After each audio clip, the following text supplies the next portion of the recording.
It's wonderful to see all of you. I deeply appreciate the opportunity to offer.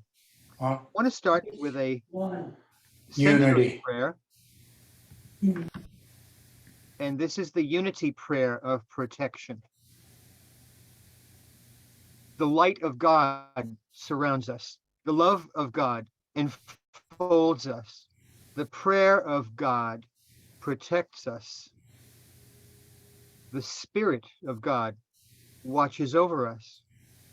Wherever we are, God is. Amen. So mote it be. We are here. Well, one of my favorite subjects in bringing the talk now is the idea of the unity, not only the unity of our belief system within this wonderful philosophy, but also the unity of all belief systems centering around what we know. And what we know can be a very important idea because we have to have evidence. We have to have our feet on the ground in order to believe things.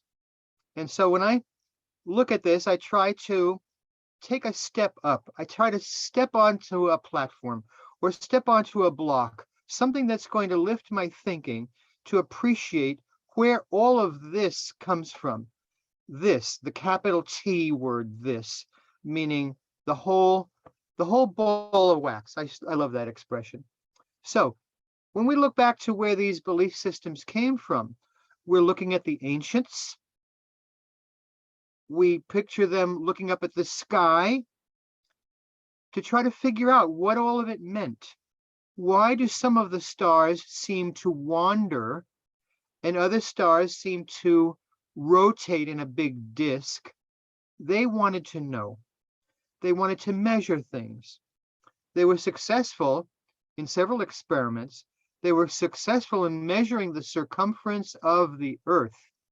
And remember, this is way before the Dark Ages, when some Europeans thought that the Earth was flat and that there was a danger in falling off the edge of the Earth.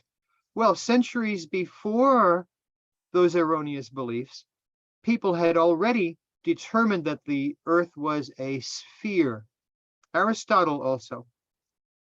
But they were successful in measuring the circumference of the Earth because they watched and they listened and they shared information. So I'm going to bring up to the camera here a globe. This is one of my favorite possessions. Why? Because there's so much information on this thing. You can see that it's tilted. Now, a lot of this information you know already because of your science background. You know, the average elementary school child has more science available than the ancients did. More science. Do they understand it as well? We'll see. We'll see. So those of you scientists of the future, if you're looking in, keep studying. Well, the globe, as you see, I'm going to slide back here, is tilted because this is the way the Earth is tilted on its axis. And when we look at the 4 time landmarks of this year, we have 2 solstices and 2 equinoxes. Those 4 events are common to every person on Earth.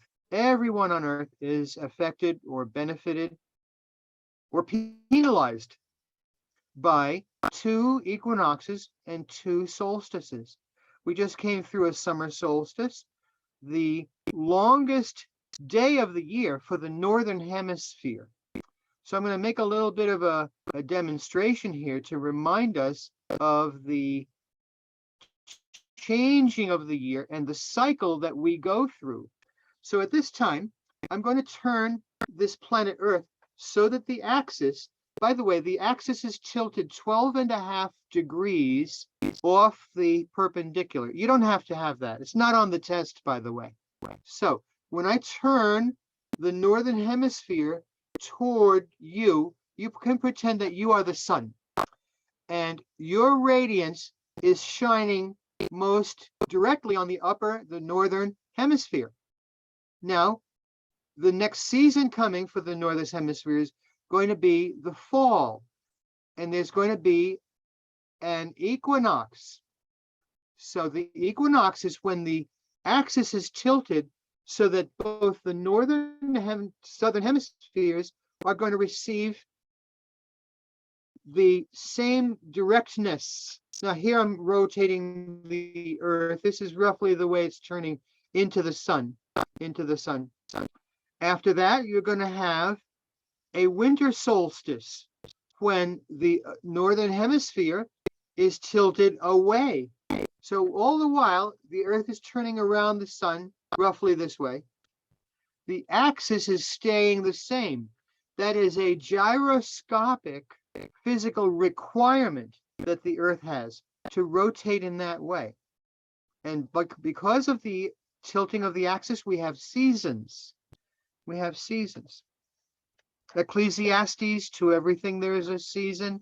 Beautiful, beautiful verses. Well, I'm going to now change the channel to show a gyroscope. Now, this gyroscope is a toy, naturally. It's a toy because scientists somewhere thought it would be a great idea to bring this toy into the reach of every person. Now, every person can appreciate what this is. I'm going to give this thing a spin. So I wound the string around last night and I put some tape on it so that I could do this a little more smoothly. Okay, so now I'm going to give this string a good pull, and it's going to swing, it's going to spin this disc around pretty fast. And when it spins, there's going to be something for show and tell here. So let's give it a spin, see what happens. Okay. So here we have a gyroscope. It's spinning. Now, you can see that the axis of this gyroscope is describing a circle in the celestial sphere. What is the celestial sphere? It is all of the details of our known universe out in space. Now I'm going to graph it here and give it a stop. Now that circle that this toy gyroscope was making is similar to the circle that planet Earth is making as it goes around the sun. But the circle of this toy gyroscope is a lot faster. You know, the circle that the axis of the Earth is making takes about 27,600 years. 26,600 years. And in that circle, each equinox every year, 27,600 of them, every equinox happens a little bit earlier in the zodiac. Now, the ancients knew about this, even though they may not have known the numbers 27,600. They knew that in about the space of one lifetime, they knew that there was a measurable change of the time of the equinox, the precession of the equinoxes occurring earlier and earlier. So in around 70 years, that equinox occurs 1/2 of 1 degree earlier in the zodiac. That's an extraordinary thing for some people to have made a point of learning. How did they do that? They did that with the strength of their will. They did with the strength of their intellect. They wanted to know. They wanted to appreciate the science of their time, what it was available to them. So having described the celestial happenings of planet Earth, we have our feet on the ground. We can see that there's common knowledge. Every person on Earth has the access to this science. There are so many cell phones now. Some of the poorest of the poor can reach across to another person in the poorest areas and have access to a cell phone where there is an internet. where there is an encyclopedia online somewhere. That's quite a miracle of technology. It's something we can appreciate. Well, bringing this back a little closer to home, we have the idea that vibration is everything. Everything is vibration, to include at an atomic level. Your organs comprised of cells. The cells comprised of molecules. And at the atomic level, there is spinning happening. Everything is spinning. Everything is vibrating. And with this comes change, hopefully improvement, but not always. And we have to observe that everything is in a cycle. There's a cycle of movement happening. The cycle of knowledge is important to us as members of Unity. We know that our knowledge will cycle through. Sometimes we're reading the Bible, sometimes we're reading other holy books, and sometimes we are not. But we let ourselves change, and hopefully we get to know everything in the world. I'm smiling when I say that. You know, one of my favorite professors of all time, Dr. Sam de Bonaventura, once in class in my music program, someone in the graduate program asked, "Do we have to know this for the test?" And he became testy. I had never seen that before. And he said, "You have to know everything. You're alive." And I carried that with me. That shocks through my nerves now, even as I think about it in retrospect. Well, this idea of cycles is a very important idea. So one of the cycles that are important to me, one of them is the idea of sound. You hear my voice. Some of you play musical instruments. Some of you play the piano over my right shoulder here. Some of you have other instruments in your personal histories. But everyone has sound, as in speech. Some of you speak 2 or 3 or more languages. That's a wonderful thing. When I listen to languages, I like listening as a musician listens. So I'm listening to inflection, I'm listening to tone, and I'm listening to musicality. At this time, you know, I'm playing with a balalaika orchestra, and I'm learning a new instrument tuned very similarly to the guitar that's over my left side here.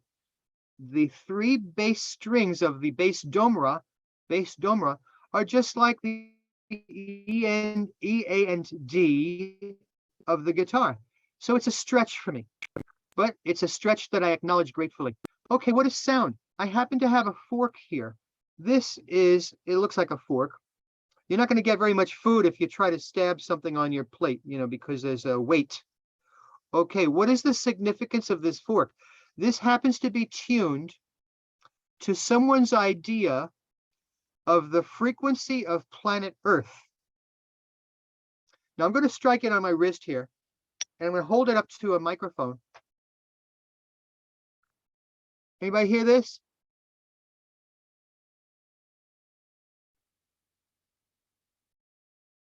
All right, take this for granted that it's sounding now.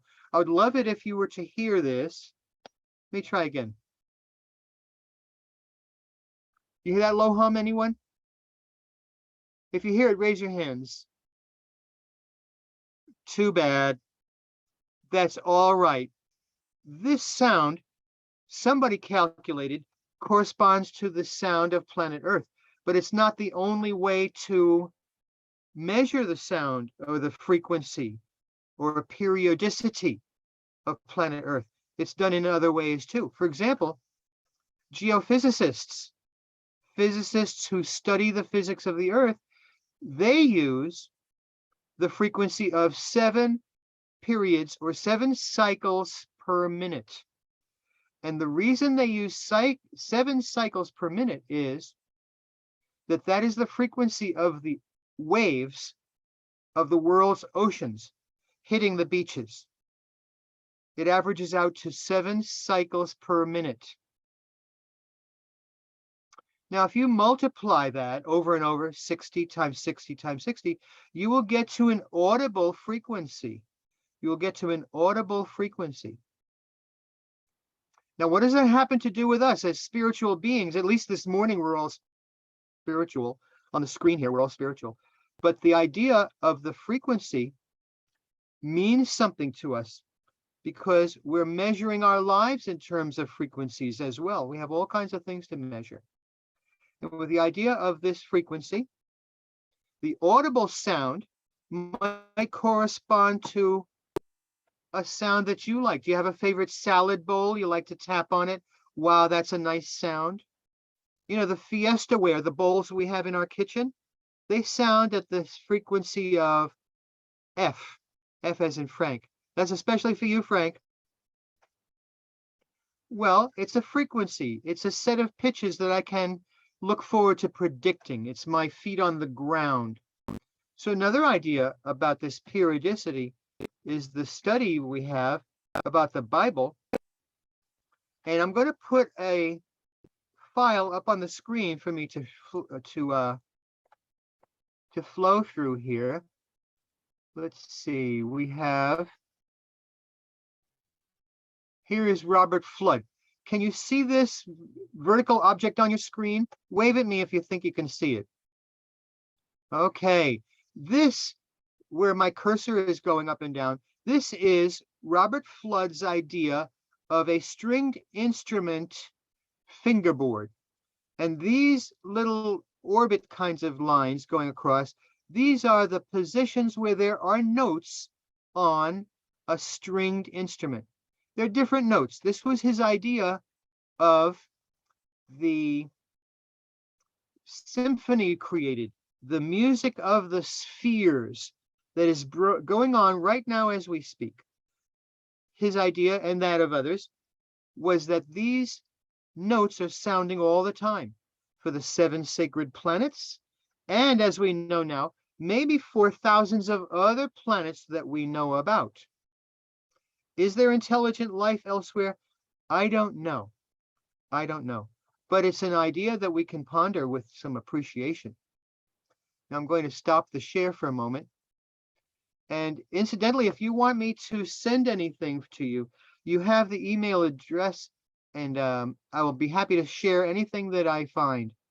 By the way, this is all knowledge that I have gleaned from other people. It's not only mine, but I sort of put it together in different ways. And I say, oh my, I'm so amazed. I say that all the time. Now, here's another thing I want to share. In the idea of periodicity, the sharing of information is a very important thing for me. Let's see. Let me try this a different way. Thanks for your patience here. So sharing screen, I'm going into the idea of a diagram. Now I'm going to be looking for stop share. All right. I'm not going to waste a lot of time with this. I have a graphic that I'm going to send to you if you ask me. I won't send it blanket for everybody, but there is a graph that I will share with you that shows the percentages of sharing among the synoptic gospels, Matthew, Mark, and Luke. Of those 3 prophets, or the people who wrote under the names of Matthew, Mark, and Luke, there are percentages of scripture that they all have in common. It's quite a remarkable thing to share this diagram. You'll see it, because the sharing is in percentages. Someone had the scholarship, the amazing scholarship, to look at the Gospels as a big ocean of information. And not only the quotations that we get so beautifully from Unity, but seeing the whole thing as a big picture. I'm a great fan of the big picture. So when we go back to our scriptures, I think it would be great to remember that it is a part of a whole. That all of our holy books, the Judeo-Christian Bible, which of course includes the Torah, Talmud, the New Testament. By the way, the Jewish friends we have don't feel any need to refer to a New Testament or an Old Testament. For them, it's the Bible. It's the Talmud, the Torah. But to us, we may have a slightly different idea. For me, all of the holy books were inspired by one creator. And through that creator, so much wisdom has come down for us. So the idea of a cycle now, I'll get back to that cycle. And with this audible tone, it wasn't audible to you this morning, but take it for granted, it's here. You can look up some of these things on the internet. If you're curious about audible frequency or curious about frequency of planet Earth, the internet is such a blessing, but you have to go to sources that will be authentic for you. Authentic means by authors that have been published that are trusted in the field that you're looking into. Well, I'm going to play some audible frequencies now. I'm going to give us a little bit of music on the flute. And this is a C flute. This is the kind of flute you would see in an orchestra. This happens to be open hole, it's solid silver. You would not see me in an orchestra, but the instrument you might see, played by people of greater ability. Well, I'm going to give us an improvisation now on the flute. So if you'd like, you can prepare for a brief meditation. And this means that maybe you'll have your feet on the floor. Maybe you can straighten your spine and maybe center your head and neck. And you go into your breathing now. So you peacefully draw in a breath and you release the breath.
So at this time, we can believe that these sounds have gone outward into the room.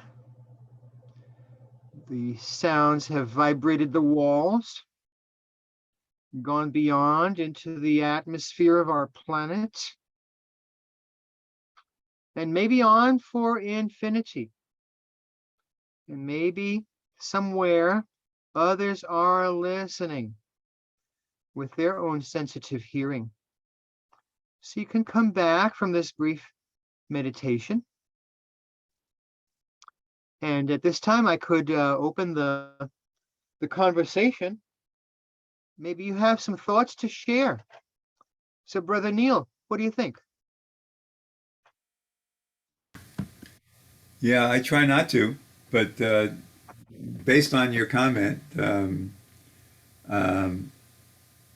there's there's so much science all around us, and we can't see the forest through the trees or something, you know. I mean, it's just everything seems to take us away from the Earth Mother, from ground, from grounding, from walking on the sands with our feet grounded and feeling, you know. I'm not so much sure about walking in the grass for grounding now because there's a lot of ticks out there. Maybe not the best idea. So I always appreciate the science in your conversations, and it's just it's it's mind-boggling because there's just so much that we not that we don't pay attention to. So um, everybody, unmute your screens and share your thoughts with what John has requested, and see if you have something you'd like to share.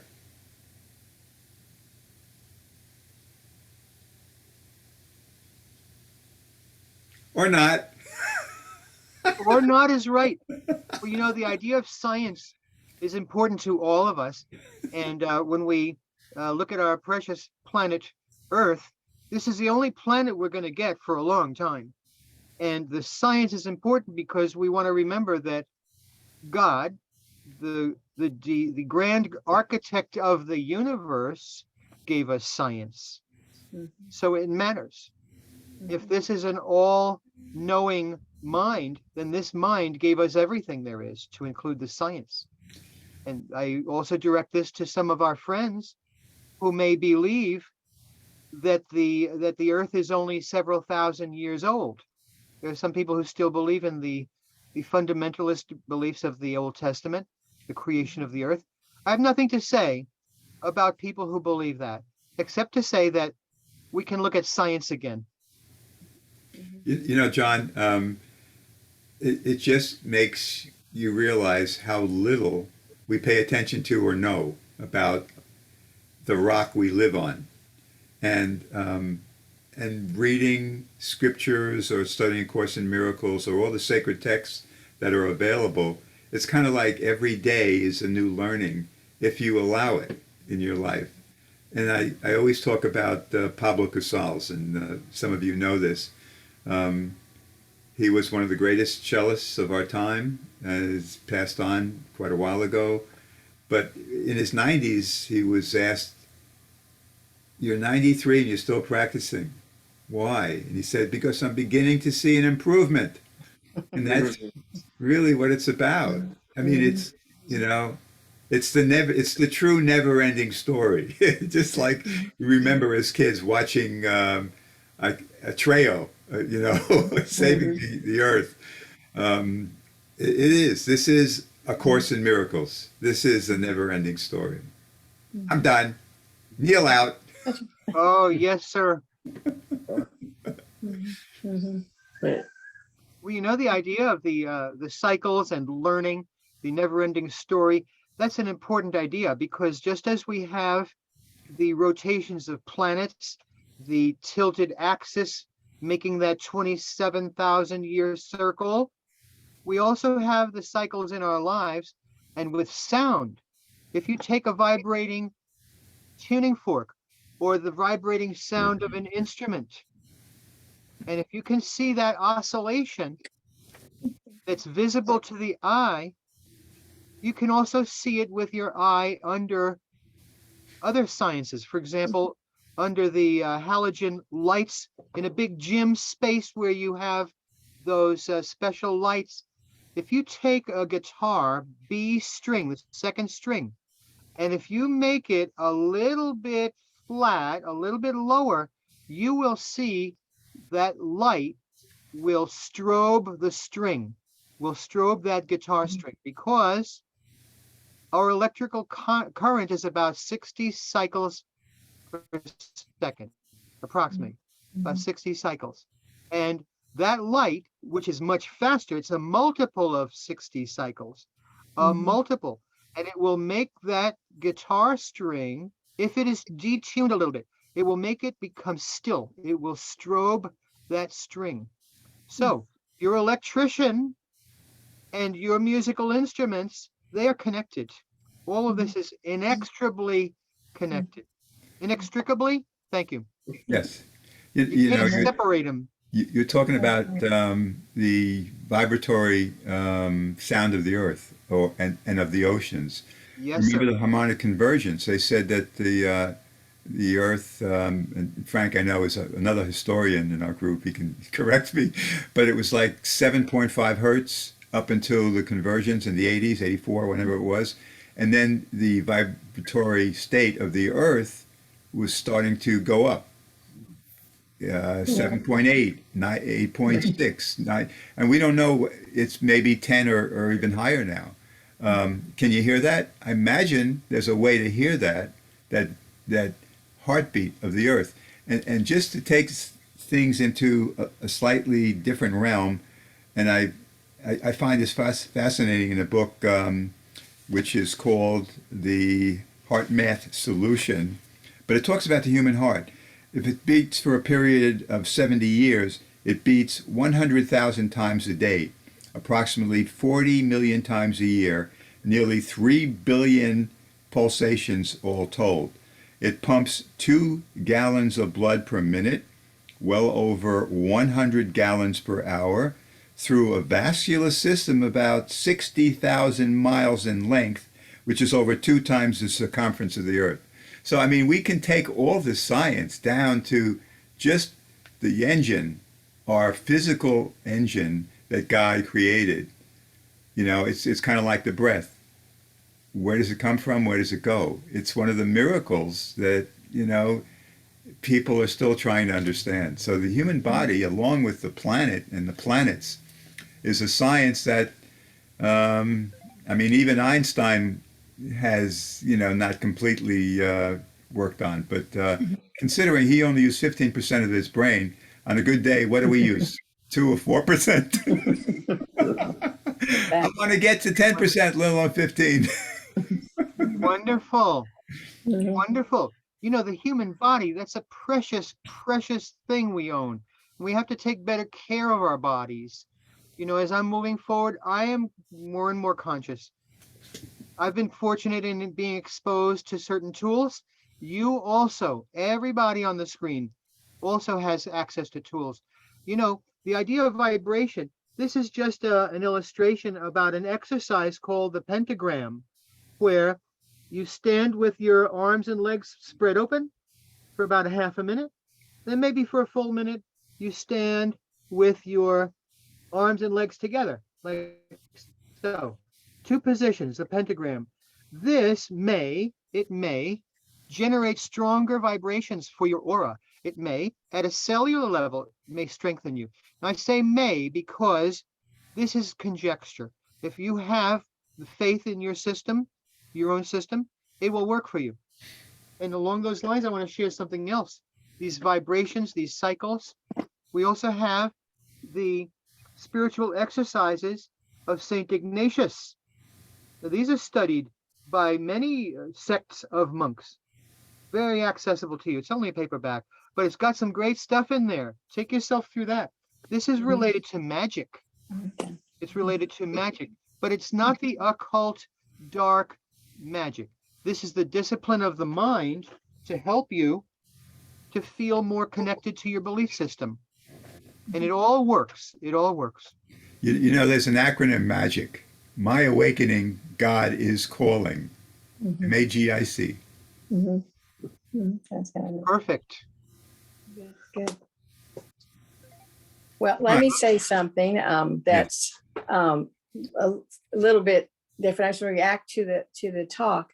I always try and think of what comes up in my mind while someone's giving a talk, and I remembered that learning about Kepler in school and about the crystalline, spheres that surrounding the earth where different planets are implanted, and that, the vibrations between the distance of these spheres made this divine chord.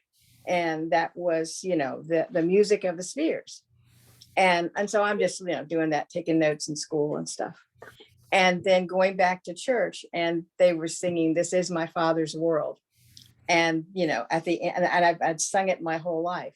And when they said the music of the spheres at the end, it's like, I said, "Oh, that's what that is." That's the sky doing science stuff, and it's also in my church song.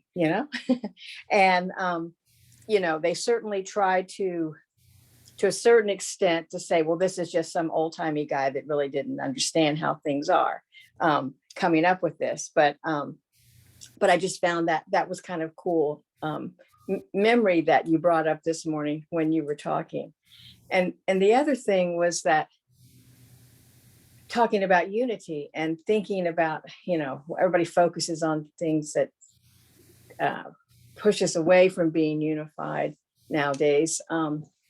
But the idea of all these things, we're on the same earth with the same vibration, with the same rhythm of the ocean, with the, with the same cycles around the sun and the axis tilting every thousands of years to get, to complete one circle. And, all those things, like you said, they're accessible, but all those things are something that make us all the same, make us all unified, as people experiencing the same things, instead of people always pointing out that these people are so different from these people and these people are so different. We don't have anything in common.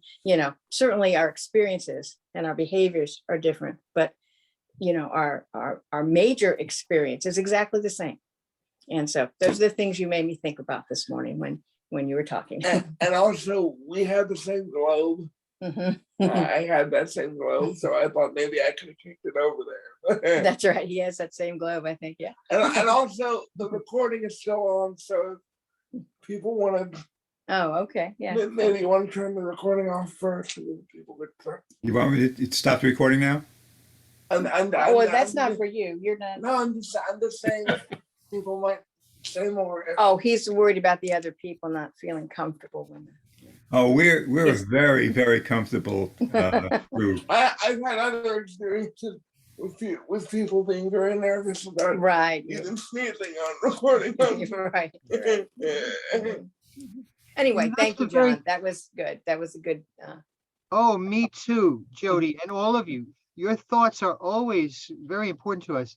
And Leon has something. He had his hand up. Leon, you had your hand up. Go ahead. Oh my goodness, yeah. Let's. I just wanted to put a capstone on what Jody was saying, that all of these forces are common to our human experience, and the seasonality and the periodicity and the various tones. They're what bring us together. The ocean. Averaging 7 laps per minute. Those are things that can bring us together, and even the tones that seem to be apart. For instance, the Chinese have words where they use 4 different tones to denote 4 different meanings, which I find I don't understand that much, but I do understand when Jane tells me something in her wonderful tone, and Frank tells me something with his tone, that it has a different meaning. So, so that's kind of something that brings us together in spite of our differences, and I just wanted to point that out. So, Thank you, Leon. I mean, even the word Zoom has a tendency to bring us together. yeah. that's great thoughts. Yes, Great Janice. thoughts. So yeah, energy is so I don't know, fascinating to me. And then I studied, polarity therapy, which is energy medicine. And a long time ago, like a mentor back in the 80s, kind of gave me a focus and said, gave me, just a lot of information. But, one of the things, it's like he said that we all have our own energy frequency. And he showed me how it's important to be in touch with our frequency, our specific frequency, the frequency that identifies us as who we are. In this vast field of energies and frequencies, they're all resonating with each other. And the way Jody was saying that we're all experiencing, each individual one of us experiencing our own separate identity within that frequency, is all shared in the same patterns of energy, with like the change of the seasons and the rotation of the earth and the stars and everything. And it's just so fascinating to me. So This one person had told me to get to understand your own frequency is to sit in a dark room, kind of like in a what do they call Isolation those? tank. Yeah, like the isolation tanks. And I had the opportunity to be in an isolation tank many times, working, volunteering at this one place when I lived in Buffalo. They had one, and so and I love it. I love being in that womb type and just hearing my own body, listening to the rhythm of my own body. And so he said that's a way you could do that in a darkened room with like very little in it. You know, you don't want to have any, of course, now, fast forward to now between the 80s, we didn't have all the electronics then, so it was like a little easier to find our own frequency. It's a little disturbed now with what's going on in the world, but and it's like, and then to unify our consciousness within that too, you know, and it's the evolution of the earth and the evolution of our frequency and our consciousness. It's all coming together, and it's just a fascinating time to be here. So thank you for your talk, and it reminded me of also, like Jody, this mentor that I had in the 80s that was helping me. Thank you. You know, Janice, even the Bible instructs us to go into our womb. I mean, what is the statement? Go into your room, close the door, and pray to the Father in secret. Mhm. Now, he didn't say turn the lights off, but Well, that's They what you're didn't have- kind of doing, They didn't right? have it back then. I didn't have, Yeah, that's true. Just sit in the dark. you know, and That's those of us, you know, and I was joking about this with somebody else the other day. I said those of us that, you know, are dimensional beings have learned how to bridge the fourth and fifth dimensions. For them, sometimes it's go into your door and close your room. So I don't know how they do that. But, you know, there's a lot of people that can do that, and I'm really jealous. But this is before I stop the recording and get ourselves in trouble anymore with whatever. Anybody else have something to say before I stop the recording that they'd like to add? Yes, Norm. Morning, everyone. My quote for the day, it just popped in my head a little while ago, is you don't have to be a scientist to be a scientist. And science was always intimidating, but still interesting to me. I didn't get very good grades in science. I didn't know all the facts and everything, but I feel that science is seeking the truth, and you have to be open-minded and to want to find out the truth, whatever that is.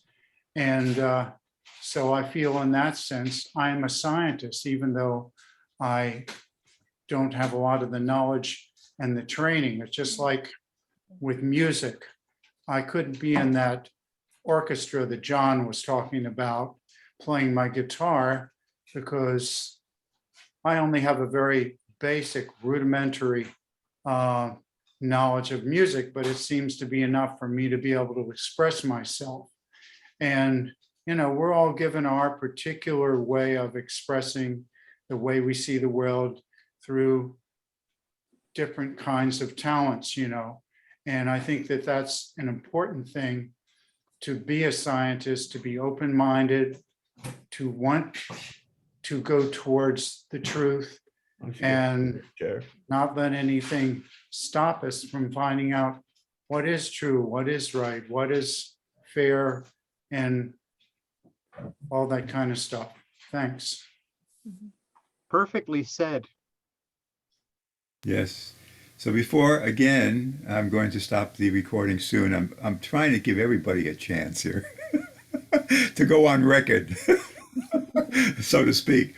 Anybody else like to share before we stop the recording? Because this has been, John has taken us to school once again, Sunday school. Oh, and the internet was the best of it. Your signal was coming in great. Yeah, the signal was good. Yeah. John has been signaling us for some time, promising us that his signal would improve. I Okay. just sat back and said, give me a sign, give me a signal. And it came. Bob? The only thing that I've kind of bounced around on my mind since we've started here is the vibration that we felt in the universe was God getting pissed off about us not listening to his directives and bouncing around from every distracting concept in the world. But there is Hey. only one truth. Some of us are professional bouncers, you know? That's all I have to say about that. I like that. You know, one of the most pleasurable things about these talks is not only hearing the talks, but also hearing your reflections. They are every bit as important as the talks that I have experienced with all of you. This has been great. It always is. And so it is. And so it is. A woman, a woman, a man, a man. So I will hopefully stop the recording if it lets me. Are you sure you want to stop the recording? This is Zoom asking me. Yeah, I think I do.